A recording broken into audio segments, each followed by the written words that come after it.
Hello, मैं हूं अरविंद शर्मा और हमारे प्यारे चैनल फिजियो और मैजिक में आपका स्वागत है। आज हम डिस्कशन करने वाले हैं एक किसी प्राइम नंबर के द्वारा अगर किसी नंबर के किसी इंटीजर के स्क्वायर में डिवाइड किया जाता है और वो डिवाइड हो जाता है तो क्या उस स्क्वायर का जो स्क्वायर रूट होगा, उस इंटीजर का स्क्वायर रूट, क्या उसमें भी उसी सेम प्राइम नंबर से डिवाइड किया जा सकता है या नहीं, ये आज हम डिस्कशन करने वाले हैं। मतलब जो टोटल क्वेश्चन जो आपका जाता है ये कहता है कि √2 या √3 या √5 कोई भी नंबर रैशनल या इरेशनल है। हम आज इसके बारे में डिस्कशन करेंगे। शुरुआत करते हैं एक थ्योरम लेके। ये थ्योरम क्या कहती है कि P is a prime number if P divide a square then P divide a where a is an integer. कोई भी प्राइम नंबर अगर किसी इंटीजर के स्क्वायर को डिवाइड करता है तो उसे उस प्राइम नंबर को उस इंटीजर को भी भाग देना पड़ेगा, उस इंटीजर में भी डिवाइड करना पड़ेगा। ठीक है। कोई भी प्राइम नंबर क्या होता है? प्राइम नंबर हमने पहले भी फर्स्ट लेक्चर में डिस्कशन किया था। 2, 3 एक से बड़ा वो नंबर जो या तो एक से डिवाइड होता हो या अपने आप से डिवाइड होता हो, ये आपके प्राइम नंबर्स में होता है। अब कोई भी आप एक ए इंटीजर मान लेते हैं। इंटीजर माइनस इनफाइनाइट से इनफाइनाइट, माइनस इनफाइनाइट से इनफाइनाइट, होल नंबर, रैशनल और इरैशनल नंबर सबको काउंट किया जाता है जिसमें वो आपका इंटीजर होता है। ठीक है। हमने कोई इंटीजर ले लिया, लेट 140, लेट ले लेते हैं हम 140। अब हमने लास्ट क्लास में ये सीखा था the fundamental theorem of arithmetic से। अगर आपने हमारी लास्ट क्लास नहीं देखी तो वो देख के आओ, फिर आपको ज्यादा बेटर समझ में आएगा। ओके। तो फंडामेंटल थ्योरम ऑफ अर्थमेटिक से हमने ये जाना था किसी भी इंटीजर को उसके प्राइम फैक्टर्स की फॉर्म में तोड़ा जा सकता है। अगर हम उसके फैक्टराइजेशन करें तो आपको ये पता चलेगा कि उसका फैक्टराइजेशन केवल प्राइम नंबर्स की ही फॉर्म में आ रहा है। तो 2, 2, 5, 7। और इसकी जगह अगर आप किसी और नंबर को भी ले लें, लेट 25 की हम ले लेते हैं 28, 14, 2, 7, 7। At the end of the time आपको क्या मिलेगा? केवल प्राइम नंबर ही मिलना है। तो हम 140 को क्या लिख सकते हैं? 2 × 2 × 5 × 7। अगर कोई प्राइम नंबर P इस इंटीजर में भाग दे रहा है तो प्राइम नंबर क्या हो सकता है? यहां से हम सोच सकते हैं क्या वो प्राइम नंबर या तो 2 होगा या फिर दूसरा प्राइम नंबर क्या हो सकता है? 5। थर्ड प्राइम नंबर क्या हो सकता है? 7। हालांकि इस नंबर में भाग देने के लिए और भी नंबर आ सकते हैं, जैसे 2, 5 या 10, 2, 7 या 14 और 5, 7 या 35। लेकिन वो सब प्राइम नंबर नहीं है। फिलहाल हमें ये पता चला कि ये सारे प्राइम नंबर्स इसमें भाग दे सकते हैं। हम इसको थोड़ा सा बाद में देखते हैं कि ये क्या कहना चाहता है। हमने ये कहा यहां से कि P डिवाइड करता है a स्क्वायर में। कोई प्राइम नंबर P डिवाइड करता है a स्क्वायर में। इसका स्क्वायर क्या हो जाएगा? a स्क्वायर मतलब 140 का स्क्वायर। इसको अगर हम लिखना चाहें 140 के स्क्वायर को, हम कैसे लिख सकते हैं? 2 × 2 × 5 × 7 का स्क्वायर। इसको और थोड़ा अच्छे से लिखें तो क्या आ रहा है? 2 × 2 × 2 × 2 5 × 7 × 5 × 7। इसको हम ऐसे लिख सकते हैं। अगर कोई भी प्राइम नंबर जो इसमें भाग दे रहा होगा, वो भाग देने वाला प्राइम नंबर कौन कौन सा हो सकता है? 2 हो सकता है, 5 हो सकता है, 7 हो सकता है। ठीक है। इस प्राइम नंबर से क्या इस इंटीजर के स्क्वायर का मतलब है इस इंटीजर के जो फैक्टर आए हैं प्राइम नंबर की फॉर्म में, उसके स्क्वायर में भाग जा सकता है? बिल्कुल जा सकता है। 2 से इसमें भाग चला जाएगा? बिल्कुल चला जाएगा, क्योंकि यहां पर 2 प्रेजेंट है। 5 से इसमें भाग चला जाएगा? बिल्कुल चला जाएगा, क्योंकि यहाँ पर 5 प्रेजेंट है। 7 से अगर डिवाइड करना हो तो वो भी हो जाएगा। अगर इससे इसके स्क्वायर में भाग जा रहा है 140 से के स्क्वायर में, तो क्या 140 में भाग चला जाएगा? देखो अगर हम इसका स्क्वायर रूट ले लें तो हमारे पास क्या आएगा, 2 इंटू 2 इंटू 5 इंटू 7।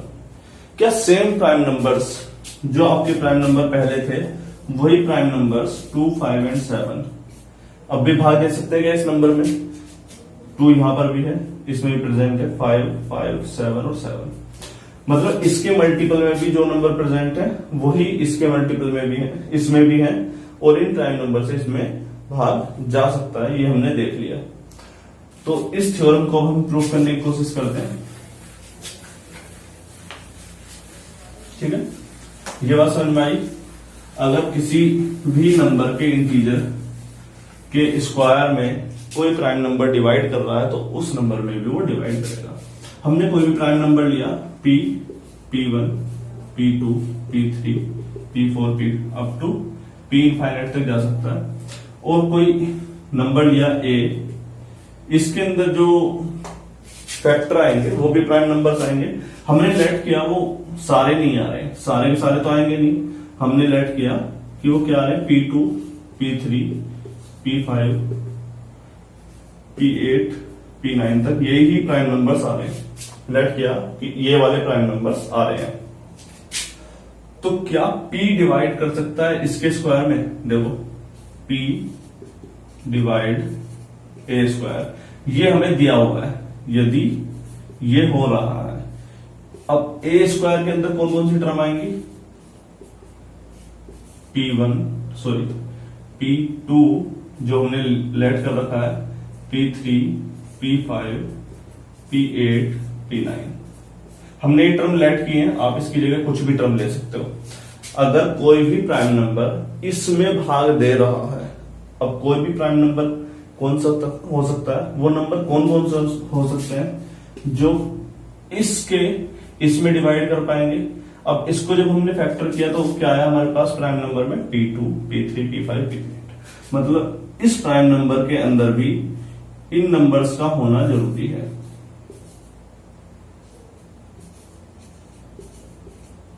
ठीक है, हाँ, क्योंकि हमारा प्राइम नंबर तो कुछ भी कंटेंट करता है ना, p1 से लेकर p इनफाइनाइट तक। हमने केवल उनको उठाया, उन प्राइम नंबर्स को ही उठाया है जो इस इंटीजर के स्क्वायर में प्रेजेंट होंगे। ओके, अब हम क्या करेंगे? नेक्स्ट स्टेप वही है आपका लास्ट वाला, इसका स्क्वायर रूट लो इस तरफ से। जब हम स्क्वायर रूट लेंगे तो हमारे पास कौन कौन सी टर्म आएंगी? p2, p3, p5, p8 और p9। अब हमने स्क्वायर हटा दिया यहां से, ये जो पहले स्क्वायर था अब यहां पर हट गया। अब same prime number p2, p3, p5, p8 और p9, क्या ये इन नंबर्स को डिवाइड कर देगा? ऑब्वियसली कर देगा। क्यों कर देगा? जब इससे पहले वाले हमने क्वेश्चन में देखा, स्क्वायर में भी यही वाली टर्म्स आ रही हैं और स्क्वायर रूट में भी यही टर्म्स आ रही हैं, तो ये ऑब्वियसली इसमें डिवाइड कर देगा। ठीक है, ये आपका क्या हुआ? ये वाली एक थ्योरम है जो आपको यहां पर समझ में आनी चाहिए कि अगर कोई नंबर 2 या 3 या 5 किसी और दूसरे नंबर के स्क्वायर में भाग दे रहा है, अगर 2, 3, 5, 7 या कोई भी प्राइम नंबर किसी दूसरे इंटीजर में डिवाइड कर पा रहा है, उसके स्क्वायर में भाग दे रहा है, तब उन नंबर के थ्रू उस इंटीजर के में भी डिवाइड हो जाएगा। अगर ये नंबर डिवाइड करते हैं a स्क्वायर में तो ये नंबर डिवाइड करेंगे a में भी। ये बात आपके माइंड में आ जानी चाहिए। कोई भी प्राइम नंबर अगर a स्क्वायर में भाग दे रहा है तो उस नंबर में भी भाग देगा। ओके, ये हमारी इस थ्योरम से प्रूफ होता है। ओके, अब हम आगे चलते हैं। इससे आगे आपने अगर कोई भी नंबर लिखना आता हो किसी फैक्टर की फॉर्म में, किसी मल्टीपल की फॉर्म में, जैसे सपोज करते हैं a equals to 5k, a equals to 5 के कोई नंबर है, अगर हम k की वैल्यू कुछ भी रखें, k की वैल्यू 0 1 2 3 अप टू इनफाइनाइट तक कुछ भी रखते जाओ, तो a की वैल्यू क्या आएगी? a की वैल्यू हमेशा 5 का मल्टीपल ही आएगी। k तो आपका 3 आ सकता है, ये केवल 3 से ही भाग होगा, लेकिन a किससे भाग होगा? 5 इंटू 3 15, मतलब a जो होगा वो 5 से भी भाग चला जाएगा, उसका 3 से भी भाग चला जाएगा। अगर k की वैल्यू 8 ले लें, क्या ले लें? 8, तो a की वैल्यू कितनी रहेगी? 5 इंटू 8 40, मतलब इसमें 5 से भी भाग चला जाएगा और 8 से भी भाग चला जाएगा। तो हमने यहां से ये बात जानी कि अगर कोई नंबर किसी एक पर्टिकुलर नंबर के मल्टीपल से बना हुआ है, 5 से 4 से 3 से 2 से या किसी से भी, तो उस नंबर में उसका भाग जा सकता है। इस नंबर में इसकी जो भी वैल्यू आएगी वो 5 10 15 20 25 30 कुछ ऐसी ही वैल्यू आ पाएगी, उसके अलावा आएगी ही नहीं। तो इसमें 5 से डिवाइड होना ही होना है। ये बात समझ में आई?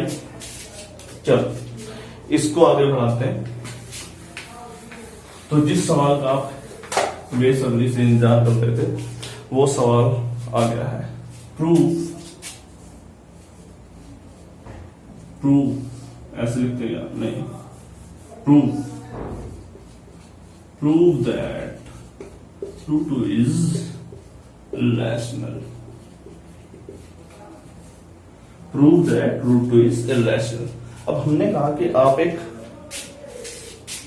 अच्छे बच्चे हो, you are a good student, तो अब इसको प्रूफ करने के लिए टीचर ने कंडीशन रख दी कि हम लेट करके चलते हैं कि आप एक बुरे बच्चे हो। हमने क्या इसका अपोजिट लेके चल रहे हैं कि आप एक बुरे बच्चे हो, तो उसने एजम्पशन ली आप एक बुरे बच्चे हो। अब फिर उसके बाद उसने कंडीशन लगाई, क्या ये दिन भर टीवी देखता है? नहीं, पहला ऑप्शन गलत हो गया। दूसरा, क्या ये दिन में 2 घंटे मोबाइल चलाता है, 3 घंटे मोबाइल चलाता है? नहीं, दूसरा ऑप्शन गलत हो गया। एक तीसरा ऑप्शन और ले लिया, क्या ये दूसरों का अब्यूज करता है, कुछ और गलत काम करता है? तीसरा ऑप्शन भी गलत हो गया। मतलब इसका अपोजिट क्या आया? ये सारी बातें गलत हो गई। मतलब आपका जो पहला हमने जो एजम्पशन किया था कि आप एक बुरे बच्चे हो, वो बात गलत सिद्ध हो गई। इसका मतलब आप एक अच्छे बच्चे हो। तो हमने यही लिया है prove that root 2 is rational.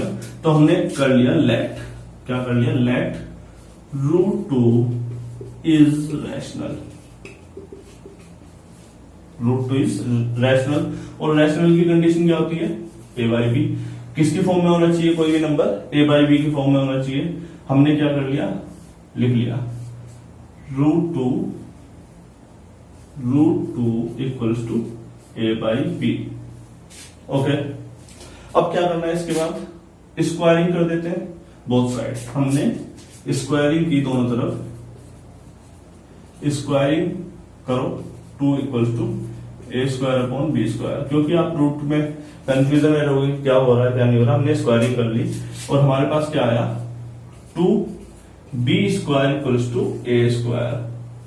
2b square equals to a square. अब इसे ठीक से देखो, ए स्क्वायर की कोई भी वैल्यू आएगी तो वो किसकी मल्टीपल होना चाहिए? 2 का। मतलब उसमें 2 होगा, 4 होगा, 8 होगा, 16 होगा, 32 होगा, 64 होगा, 28 होगा, या कुछ भी टर्म हो उसमें 2 का मल्टीपल जरूर होगा। ओके, तो इस यहां से हमने ये जाना कि 2 डिवाइड कर रहा है, 2 डिवाइड ए स्क्वायर, 2 डिवाइड ए स्क्वायर। 2 क्या है? आपका एक प्राइम नंबर है, ये है आपका एक प्राइम नंबर। ओके, अगर 2 आपका प्राइम नंबर है और वो किसी इंटीजर के स्क्वायर में डिवाइड कर रहा है, तब क्या 2 हमने अभी जो थ्योरम पढ़ी, डिवाइड करेगा ए में भी। जब 2 डिवाइड कर रहा है ए स्क्वायर में, तो 2 को डिवाइड करना पड़ेगा ए में भी। इस बात को एजम्पशन करो, अभी जो थ्योरम पढ़ा है लास्ट में एक बार और दोबारा से रिवाइज करो, देख के आओ और इसे सोचो। जल्दी से देखो। समझ में आ रहा है? जल्दी से देखो। अगर 2 डिवाइड करेगा ए स्क्वायर में तो 2 को डिवाइड करने पड़ेगा ए में। समझ में आया? ठीक। तो हमने यहां से देखा कि 2 से ए में डिवाइड हो रहा है। 2 से क्या हो रहा है? ए में डिवाइड हो रहा है। इसको आगे बढ़ाते हैं। यहां तक उतार लिया, उतार लिया।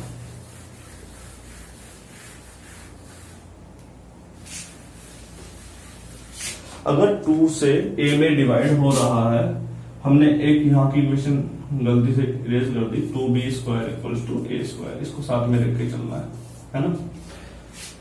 अगर 2 से डिवाइड हो रहा है ए में, तो ए को हम किसकी फॉर्म में लिख सकते हैं? 2c की लिख सकते हैं।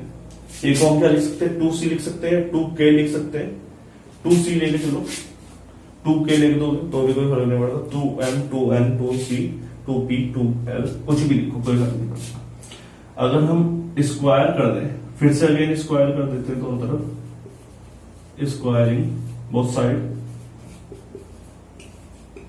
करो। जल्दी क्या आ रहा है? ए स्क्वायर इक्वल्स टू, यहां पर क्या आ गया? 4c square. अब यहां से ए स्क्वायर की वैल्यू ये वाली रख लेते हैं, इक्वेशन नंबर 1 की। यहां पर क्या आ गया? ए स्क्वायर की वैल्यू आपकी क्या है? 2b square. 2b square equals to 4c square. 2 से कट गया, 2 से ही कट जाएगा, क्या आ जाएगा यहाँ? 2। तो 2c square equals to b square. फिर हम फंस गए, यहां पर किसका मल्टीपल है? b स्क्वायर, 2 का, मतलब 2 डिवाइड करेगा b स्क्वायर में। फिर से वही केस आ गया, 2 डिवाइड b स्क्वायर। 2 क्या है आपका? एक प्राइम नंबर है। अगर 2 डिवाइड करता है b स्क्वायर में, तो 2 को डिवाइड करना पड़ेगा किसमें? b में। अभी जो थ्योरम पढ़ी उसके हिसाब से। अब हमने एक बात यहां से सीख ली, ये चीजें नोटिस कर लो, जल्दी से नोट डाउन कर लो, इसे भी और लास्ट वाले केस को भी। इसे रेज करें। क्या ये व्हाइट बोर्ड थोड़ा छोटा है, खरीदेंगे लॉकडाउन के बाद, है ना? तो हमने एक बात सीखी, 2 डिवाइड कर रहा है ए को, और साथ में एक और चीज सीखी, 2 डिवाइड कर रहा है बी को भी। मतलब 2 से ए भी डिवाइड हो रहा है, 2 से बी भी डिवाइड हो रहा है। मतलब 2 क्या हो गया?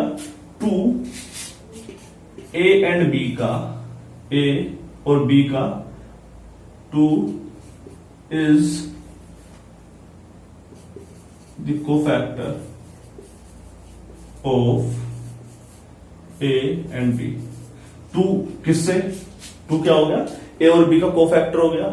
मतलब अगर हम इस लाइन को अच्छे से समझें, बहुत अच्छे से, तो हम ये कह सकते हैं कि ए और बी रैशनल नंबर नहीं हो सकता। ए और बी रैशनल नंबर हो ही नहीं सकता, ये नॉट पॉसिबल। ठीक है? ए और बी रैशनल नंबर होगा ही नहीं। इसका मतलब अगर ये रैशनल नंबर है ही नहीं, तो हमारी जो सबसे पहले वाली एजम्पशन थी, सबसे पहले वाली, उस पे जाते हैं। अब सबसे पहले हमने एजम्पशन क्या की थी? Root two equals to a by b is rational number. अगर ये रैशनल नंबर है ही नहीं, तो रूट 2 क्या हो जाएगा? Irrational number. Root 2 is irrational number. ये बात समझ में आई? तो इससे रूट 2 इज इर्रेशनल नंबर, ये प्रूफ करने से पहले क्या लिखना पड़ेगा? Our assumption failed. ओके, अब सपोज करते हैं रूट 2 की जगह कोई और भी नंबर होता, रूट 2 की जगह क्या होता? 5 होता, रूट 5 होता, तो वही केस आ जाता आपका। देखो, root 5 equals to a by b, squaring करेंगे, a इक्वल्स टू 5b²। तो यहां पर इसे इधर से लिख लेते हैं, 5b² इक्वल्स टू a²। 5 से डिवाइड हो रहा है a² में, तो 5 से डिवाइड होगा a में भी, ठीक है। तो a को हम क्या लिख लेंगे, 5c लिख लेंगे, स्क्वायर करो, a² equals to 25c²। a² के b वाली वैल्यू रखो, 5b², काटो जल्दी से, b square equals to 5c²। 5c² equals to b²। अगर 5 से डिवाइड हो रहा है b² में, तो 5 से डिवाइड होगा b में भी, मतलब 5a का और b का, 5a का और b का, 5a एंड b का दोनों का कोफैक्टर हो गया, मतलब a बाई b कैसे हो जाएंगे आपके, इर्रेशनल हो जाएगा। तो √5 कैसा हो गया आपका, इर्रेशनल। आपका सेम केस है जैसा लास्ट वाला केस था, तो √5 हो √7 हो, कुछ भी वैल्यू दी हो आपको सेम तरीके से सोल्व करना है।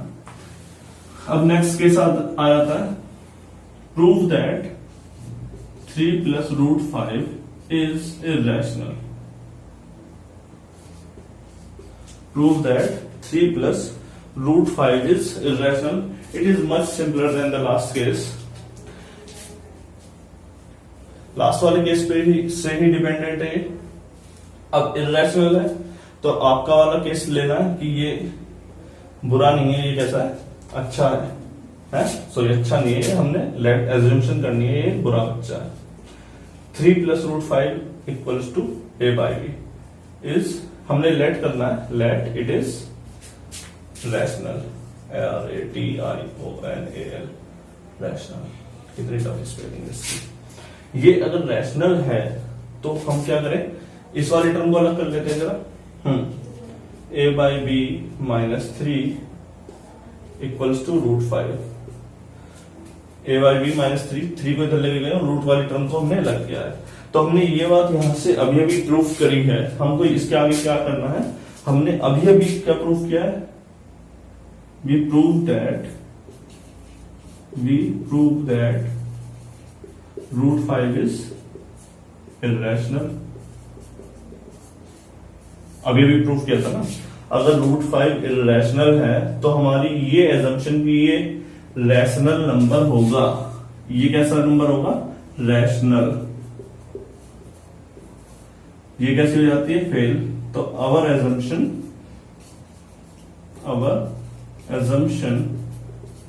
ऑफ a/b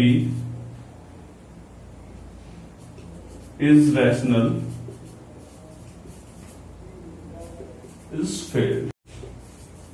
तो इसका रिजल्ट क्या निकल कर आया, इसका रिजल्ट ये निकल के आया कि अगर ये रैशनल नहीं है तो क्या है, ये इर्रेशनल है। It means 3 + √5 is irrational number.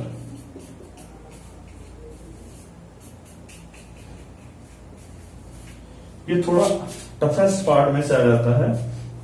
अगर आपको लास्ट वाले केस बहुत अच्छे से समझ में आए हैं, उन्हें एक बार वो थोड़ा सा ऑब्जर्व करो, ये आपको बहुत आराम से समझ में आएगा। अब इसका कोई भी क्वेश्चन हो आप इजीली कर पाएंगे।